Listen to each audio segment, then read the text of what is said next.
વડોદરામાં ચાંદીપુરા વાયરસને લઈ તાકીદની બેઠક. વડોદરા જિલ્લા કલેક્ટરે તાકીદની બેઠક બોલાવી. કલેક્ટરે ચાંદીપુરા વાયરસને લઈ સમીક્ષા કરી. આરોગ્ય અધિકારીઓ સાથે કલેક્ટરે બેઠક યોજી. પરિસ્થિતિને પહોંચી વળવા તંત્રની તૈયારી ચકાસી. જરૂર પડે ચાંદીપુરા માટે અલાયદો વોર્ડ ઊભો કરાશે. વડોદરામાં ખાનગી બાળરોગ તબીબોને તૈયાર રખાશે.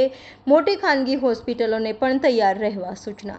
વડોદરા જિલ્લામાં પણ અન્ય જિલ્લામાંથી કેટલાક સસ્પેક્ટેડ કેસો જે આવેલા, તો એસએસજી હોસ્પિટલની અને ગ્રામ્ય વિસ્તારમાં CDHOની શું ઇન્ફ્રાસ્ટ્રક્ચરથી માંડીને દવાઓના જથ્થા અને ટ્રીટમેન્ટ માટેના જે સાધનો છે એની શું ઉપલબ્ધિ છે તેનું એક આકલન કરવા માટે એક ટૂંકી બેઠકનું આયોજન કરવામાં આવેલું તાત્કાલિક. શું તૈયારી છે સર? આપણી પાસે બધી વ્યવસ્થા છે, શું સમીક્ષા કરી કઈ બાબતોને? જિલ્લાનું આરોગ્ય તંત્ર સંપૂર્ણ રીતે સજ્જ છે. એસએસજી હોસ્પિટલમાં વેન્ટિલેટર સાથેના 18 પીડિયાટ્રિક વોર્ડના બેડ છે વિથ વેન્ટિલેટર. એ સિવાય ગ્રામ્ય વિસ્તારમાં પારુલ હોસ્પિટલ, એમાં 40 વિથ વેન્ટિલેટર બેડ છે. ધીરજ હોસ્પિટલમાં વિથ વેન્ટિલેટર પીડિયાટ્રિક વોર્ડના 25 બેડ છે. અને ગોત્રીમાં 8 વેન્ટિલેટર સાથે કુલ 90 બેડ પીડિયાટ્રિક વોર્ડના છે. અને દવાઓ પણ જે ટ્રીટમેન્ટ માટે જે જરૂર છે એનો પૂરતો જથ્થો ઉપલબ્ધ છે.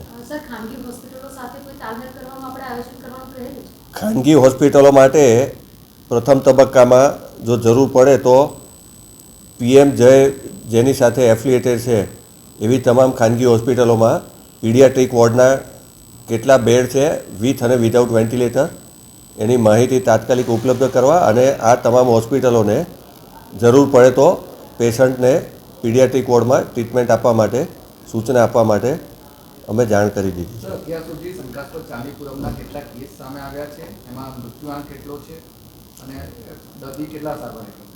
શંકાસ્પદ કુલ 7 કેસો આવ્યા હતા. તેમાંથી આપણા જિલ્લાના એક પણ નથી, વડોદરા જિલ્લાના પણ આજુબાજુના જિલ્લામાંથી કુલ 7 કેસો આવેલા. અને 7 કેસો પૈકી 4 દર્દીના મૃત્યુ થયેલા છે અને 3 અત્યારે સારવાર હેઠળ છે. એમાં 2ને રિકવરી આવી છે એટલે વોર્ડમાં છે અને એક બાળક છે એ ICUમાં છે. રિપોર્ટ્સ પુણેની NIV national institute of virology ખાતે એના સેમ્પલ મોકલી દેવામાં આવ્યા છે તમામ કેસોના. એ હું એવો એક્સપર્ટ નથી એટલે કદાચ એવું હું અત્યારે નહીં કોમેન્ટ કરી શકું કે એના માટે હું નહીં કહી શકું. નહીં, હાલ તો જે પીડિયાટ્રિક વોર્ડ છે એમાં જ જે બેડ અને વેન્ટિલેટરની જે સુવિધા છે એ પર્યાપ્ત છે એવી મને માહિતી આપવામાં આવી છે.